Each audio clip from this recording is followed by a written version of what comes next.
Tuhanlah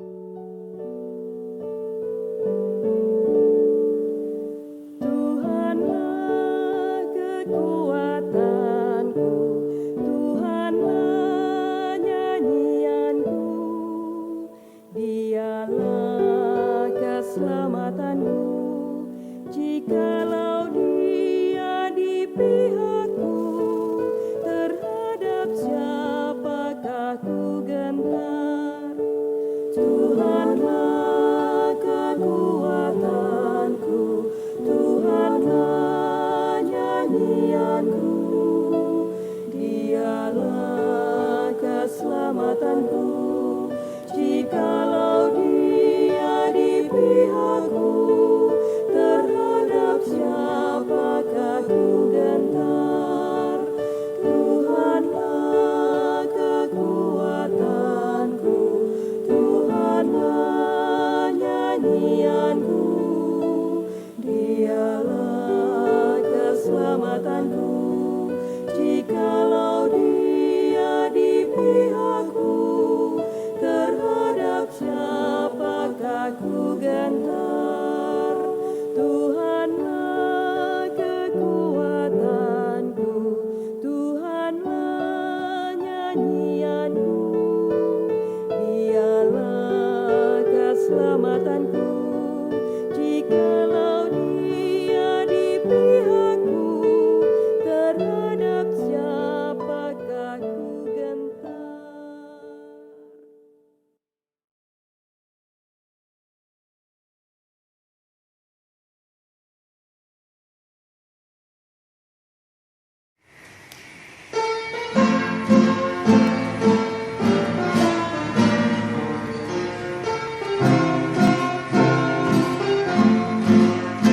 Aku milikmu, Yesus Tuhanku, dengar suaraku.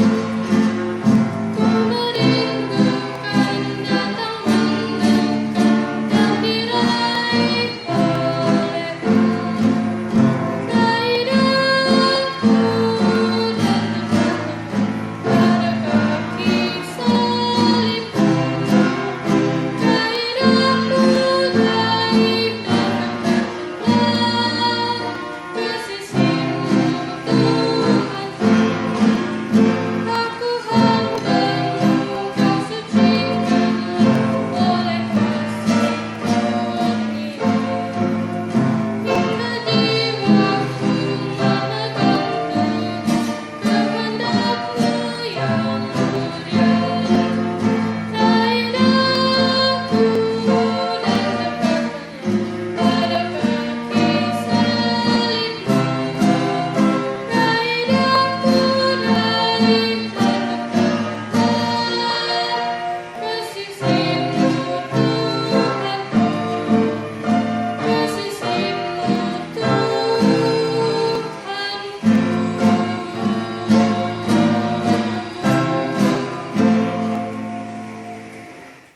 Mazmur 89 ayat 2-3. Aku hendak menyanyikan kasih setia Tuhan selama-lamanya, hendak memperkenalkan kesetiaan-Mu dengan mulutku turun-temurun. Sebab kasih setiamu dibangun untuk selama-lamanya, kesetiaan-Mu tegak seperti langit. Selamat pagi Bapak, Ibu, dan saudara sekalian. Bagaimana kabar kita hari ini? Saya berharap kita semua ada dalam keadaan yang sehat dan Tuhan senantiasa melindungi kehidupan kita bersama. Saudara, pada persekutuan doa pagi online ini kita akan bersama-sama mendengarkan firman Tuhan. Namun sebelumnya saya mengajak kita sekalian untuk menyatukan diri kita di dalam doa. Saudara, mari kita berdoa. Bapa di dalam Tuhan Yesus Kristus, kami sungguh bersyukur untuk hari baru yang Engkau ciptakan bagi kami. Kami meyakini bahwa Tuhan memberikan kami kesempatan demi kesempatan untuk melalui hari yang baru ini dalam penyertaan-Mu. Dan kami bersyukur di pagi hari ini Tuhan, menyambut hari baru, kami boleh bersekutu bersama-sama di dalam Tuhan. Oleh karena itu, biarlah Tuhan memberkati kami ketika kami membaca dan merenungkan firman-Mu, supaya apa yang boleh kami dengar menjadi berkat di dalam hidup kami. Di dalam nama Tuhan Yesus Kristus kami berdoa. Amin. Saudara, firman Tuhan pada pagi hari ini terdapat di dalam kitab Injil Lukas pasal 17, ayatnya yang pertama sampai keempat. Demikianlah firman Tuhan. Yesus berkata kepada murid-muridnya, "Tidak mungkin tidak akan ada penyesatan, tetapi celakalah orang yang mengadakannya. Adalah lebih baik baginya jika sebuah batu kilangan diikatkan pada lehernya, lalu ia dilemparkan ke dalam laut, daripada menyesatkan salah satu dari orang-orang yang lemah ini. Jagalah dirimu. Jikalau saudaramu berbuat dosa, tegurlah dia. Dan jikalau ia menyesal, ampunilah dia. Bahkan, jikalau ia berbuat dosa terhadap engkau 7 kali sehari, dan 7 kali ia kembali kepadamu dan berkata, 'Aku menyesal,' engkau harus mengampuni dia." Saudara, demikianlah firman Tuhan. Yang berbahagia adalah kita yang mendengarkan firman Tuhan dan memeliharanya di dalam kehidupan sehari-hari. Amin. Saudara, perikop yang baru kita baca ini berbicara tentang penyesatan. Apa sih penyesatan itu, saudara? Kalau kita membaca di dalam bahasa Ibraninya, penyesatan itu saudara adalah skandalon. Artinya adalah jerat atau perangkap, atau juga bisa dimaknai sebagai batu sandungan. Saudara, orang-orang yang menyesatkan itu biasanya dia melakukan 2 hal. Pertama, bisa saja dia mengajarkan hal-hal pengajaran yang sesat yang membuat orang menyimpang dari kebenaran firman Tuhan. Tapi hal kedua juga bisa berarti bahwa orang-orang ini berperilaku untuk membuat orang yang lemah imannya, mereka akan jatuh ke dalam dosa. Saudara, siapa sebenarnya sang penyesat ini? Sang penyesat ini saudara adalah orang-orang yang benar-benar mendapatkan hukuman yang berat dari Tuhan. Tuhan Yesus di dalam pembacaan kita menyatakan bahwa si penyesat itu akan ditenggelamkan ke dalam laut dengan leher yang diikatkan pada batu kilangan. Apa itu batu kilangan, saudara? Batu kilangan adalah sebuah batu yang dipakai untuk menggiling gandum untuk menjadi tepung. Nah, ini biasanya dipakai oleh orang-orang Timur Tengah kuno. Batu kilangan itu terdiri dari 2 buah batu, saudara. Batu yang terletak di atas dan batu yang terletak di bawah. Batu yang terletak di bawah itu menampung gandum-gandum yang akan dibuat menjadi tepung. Sedangkan batu yang terletak di atas itu dipakai untuk menggiling. Dan batu gilingan ini itu beratnya luar biasa, sehingga untuk menariknya saja harus memakai seekor keledai. Nah, saudara bayangkan, dikatakan oleh Tuhan Yesus, sang penyesat ini akan dikalungkan batu kilangan tersebut, dan kemudian mereka dimasukkan ke dalam laut. Bukankah ini hukuman yang sangat berat bagi para penyesat? Dari sini saja kita bisa melihat bahwa Tuhan sangat tidak senang kepada orang-orang yang menyesatkan. Nah, karena itulah, saudara, kita melihat apa sih sebenarnya yang dilakukan oleh para penyesat. Para penyesat ini membawa orang semakin terjerumus dalam kesesatan, sehingga tidak heran orang-orang seperti ini akan membawa kehidupan ini menjadi buruk dan juga membiarkan kejahatan semakin berkembang. Nah, saudara-saudara, siapa penyesat itu? Jangan kita berpikir penyesat itu adalah orang lain, tapi bisa juga penyesat itu adalah kita. Justru orang-orang percaya. Kalau kita membaca bagian perikop kita, saudara-saudara, Tuhan Yesus mengingatkan tentang penyesatan ini justru kepada para muridnya, orang yang seringkali berada sangat dekat dengan Tuhan Yesus. Tuhan Yesus mengatakan, "Jagalah dirimu."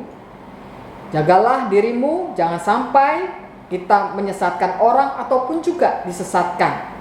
Karena kita tahu saudara bahwa orang bisa disesatkan karena apa? Kalau menurut saya karena 3 hal.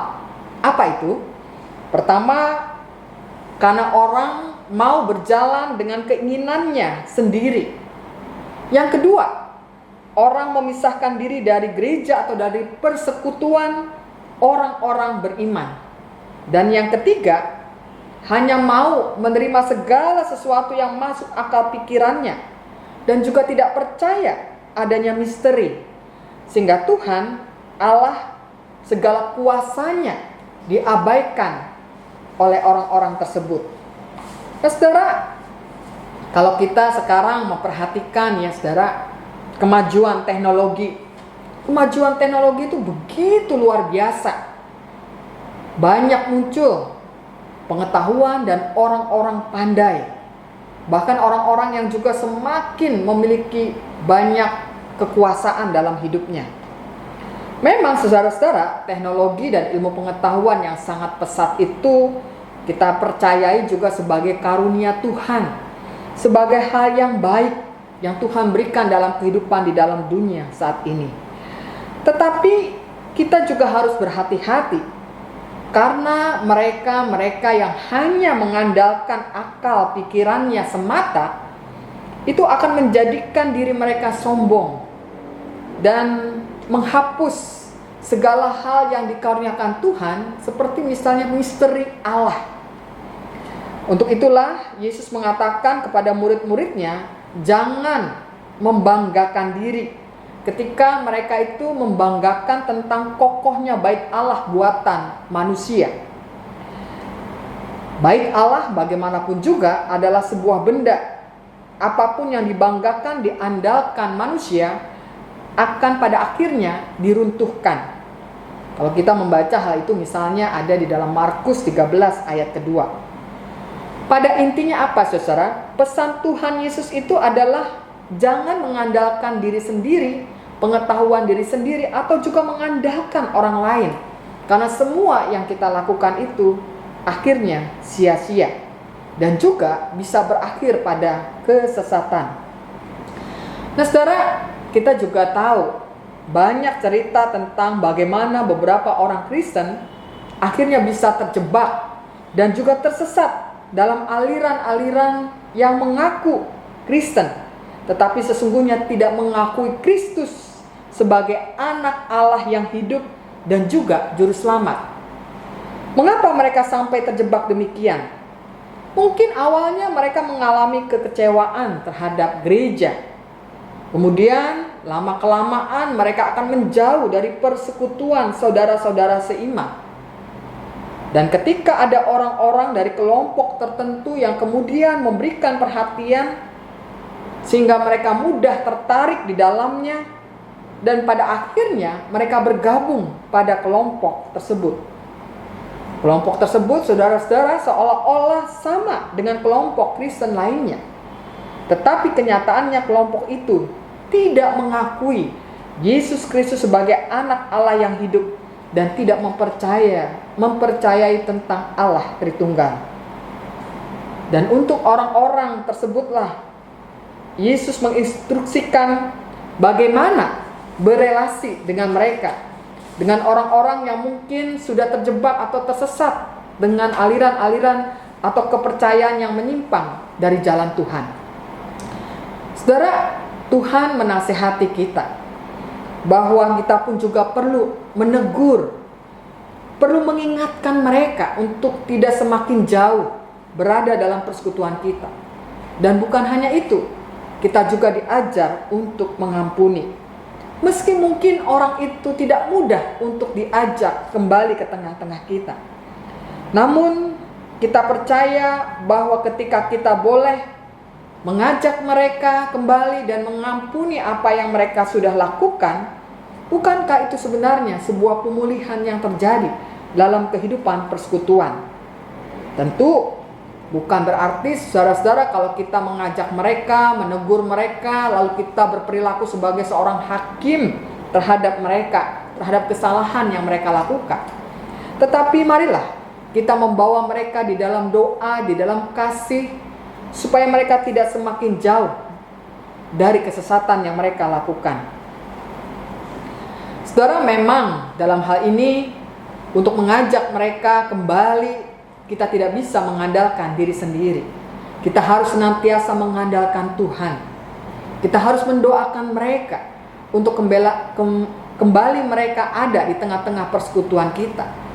Sebab kita sadar seserah bahwa ketika kita kembali sebagai satu kesatuan yang utuh, sebagai saudara seiman, kita boleh bertumbuh, kita boleh saling menguatkan, dan kita boleh mengajarkan hal-hal yang baik, hal-hal nasihat-nasihat yang sungguh dapat memberikan kekuatan satu kepada yang lain. Sehingga kita semua menjadi utuh, kuat, karena kita tahu bahwa kita bersaudara di dalam Tuhan Yesus Kristus. Amin.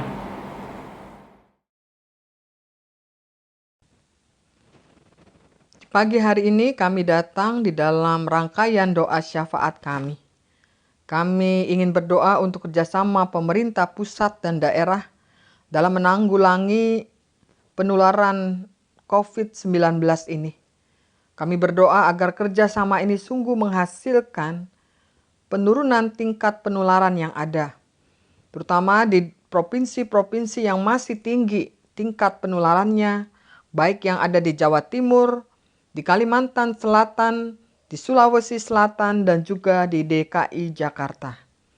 Kami berdoa juga ya Tuhan agar kepolisian dan juga TNI mampu bekerja sama di dalam menghadirkan rasa aman di tengah-tengah masyarakat dan juga tetap mampu menjaga keutuhan NKRI.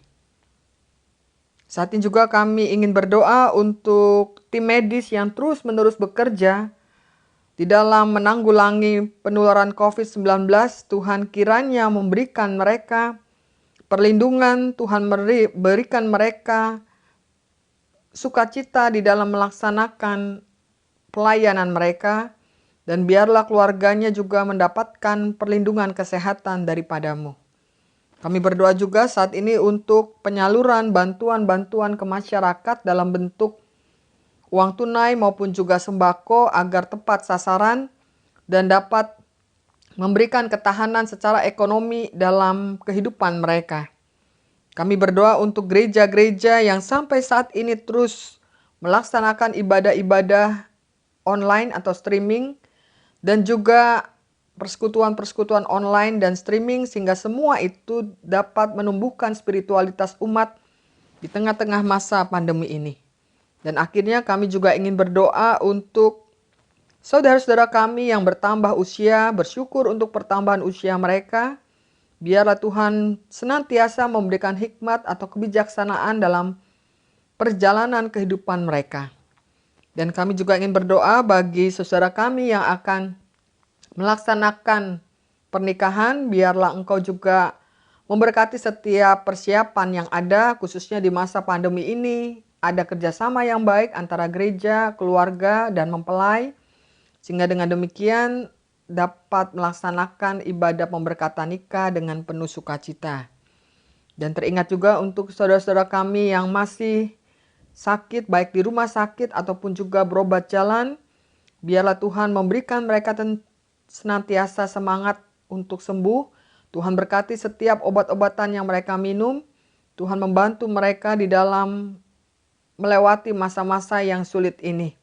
Kami berdoa untuk keluarga-keluarga yang juga kehilangan orang-orang yang dikasihinya. Biarlah penghiburan di dalam Kristus senantiasa boleh melingkupi kehidupan mereka. Tuhan, inilah seluruh doa-doa syafaat kami yang hanya kami naikkan di dalam nama Tuhan Yesus Kristus. Amin.